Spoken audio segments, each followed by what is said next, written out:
அனைவருக்கும் வணக்கம். என்னங்க சார் உங்க சட்டம், என்னங்க சார் உங்க திட்டம், கேள்வி கேட்க ஆள் இல்லாமல் போடுறீங்க கொட்டம். இப்படிதாங்க இன்னைக்கு நம்ம திராவிட மாடல் அரசினுடைய கல்வித்துறை அமைச்சர் அண்ணன் அன்பில் மகேஷ் பொய்யாமொழி அவர்கள் மாணவர் இடத்துல இந்த மும்மொழிக்கான கையெழுத்தை கட்டாயப்படுத்தி கையெழுத்து வாங்கக்கூடாது. அப்படி கட்டாயப்படுத்தி நீங்கள் கையெழுத்து வாங்கினீங்கன்னா உங்கள் மீது கடும் நடவடிக்கை எடுக்கப்படும் சொன்னார். அண்ணே, நீட் தேர்வு ரத்து செய்யப்படும் என்று பொய் சொல்லி மாணவரை கட்டாயப்படுத்தி கையெழுத்து வாங்கிய கூட்டம் நினச்சிங்கண்ணே. ஒரு ஏழை எளிய மாணவனுக்கு தரமான கல்வி வேணும். அதாவது காசு கொடுத்து படிக்கிற மாணவனுக்கும் இலவசமாக படிக்கிற மாணவனுக்கும் சம கல்வி எங்கள் உரிமை என்கின்ற கொள்கையில் மார்ச் 5 தொடங்கிய பாரதிய ஜனதா கட்சியினுடைய மாபெரும் கையெழுத்து 1 கோடி கையெழுத்து இயக்கமானது வெற்றி நடை போட்டு நடந்து கொண்டிருக்கிறது. இன்னைக்கு விவசாயிகள், மாணவர்கள், பெரியோர்கள், பெற்றோர்கள், கூலி தொழிலாளர்கள் அனைவரிடத்தும் மிகப்பெரிய வரவேற்பை பெற்றுள்ளது. இதில் கட்டாயப்படுத்த யாருமே கட்டாயப்படுத்துறது கிடையாது. மாணவர்கள் தானாகவே முன் வந்து கையெழுத்து போடுறாங்க. இன்னைக்கு தமிழகம் எங்கும் ஒவ்வொரு கிராமத்திலையும் ஒவ்வொரு ஒன்றியத்திலையும் நகராட்சி, பேரூராட்சி என அனைத்து பகுதிகளிலும் இன்னைக்கு மக்கள் ஆர்வமாக கையெழுத்து போட்டுட்டு இருக்காங்க.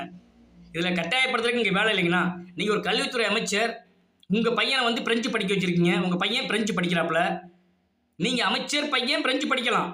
ஒரு அன்றாடம் வேலை செய்யக்கூடிய கூலி தொழிலாளியின் பையன் பிரெஞ்சு படிக்கக்கூடாதா? என்னுடைய கேள்வி. கல்வித்துறை அமைச்சராக இருக்கீங்க, கல்வியை வளர்ப்பதற்கு தான் உங்களை போட்டிருக்காங்க. ஒரு கல்வியை ஒரு எஜுகேஷன் அடிஷ்னலாக ஒரு மொழி, ஒரு லாங்குவேஜை மத்திய அரசு இலவசமாக நீ படின்னு சொல்கிறதுக்கு நீ படிக்கக்கூடாது என்பது இதில் என்ன உங்களுக்கு நியாயம்? இதை வைத்து நீங்கள் அரசியல் கபட நாடகம் ஆடுறீங்க, அவ்வளோதான். அப்புறம் இன்னொருத்தர் வேலூர் எம்பி கதிர் ஆனந்த், அவர் என்ன சொல்கிறாருன்னா, எப்பா மும்மொழி கொள்கைலாம் ஒத்துவராதுப்பா, தமிழ்நாட்டில் மும்மொழி கொள்கைலாம் ஒத்துவராது. ஹோட்டலுக்கு போகிறோம், 2 இட்லி ஒரு தோசை கேட்குறோம், ஹோட்டல்காரு புரோட்டா இருக்குது, இடியாப்பம் இருக்குது அப்படின்னு சொல்லுவார். நம்ம என்ன பிடிக்குதோ அதுதான் சாப்பிடுவோம். அன்னை ஹோட்டலில் காசு கொடுக்கணும்னே, ஹோட்டலில் காசு கொடுக்கணும், சரிங்களா? அரசாங்கம் இலவசமாக இப்போ சொல்லுது, இலவசமாக தரேங்குது. அந்த இலவச கல்வியை பொதுவாக எந்த ஹோட்டலும் இலவசமாக வச்சா எல்லோரும் சாப்பிடுவாங்களா, சாப்பிட மாட்டாங்களா? ஃப்ரீயாக ஒரு எஜுகேஷன் வரும்போது அதை ஏற்றுக்கொள்ளணும். அண்ணன் எம்பி வேலூர் எம்பி கதிர் ஆனந்தனுக்கு சொல்லிக்கிறேன். அண்ணே, காசு உள்ளவன் தானே ஹோட்டலுக்கு போக முடியும். தனியார் பள்ளி அப்படி தானே, காசு இருந்தால் தான் தனியார் பள்ளியில் போய் படிக்க முடியும். புரியுதுங்களா?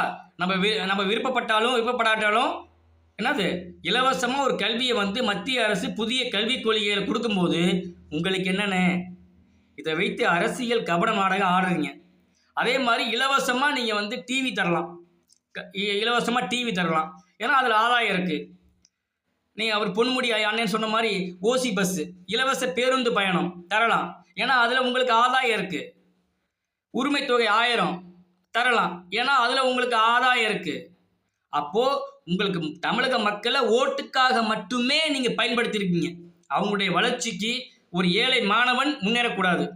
தொடர்ந்து அமைச்சர் மகன், மகளோட மகன், இப்படி உங்கள் பரம்பரை நீங்கள் மட்டுமே தமிழகத்தை ஆண்டு கொண்டே இருக்கணும்.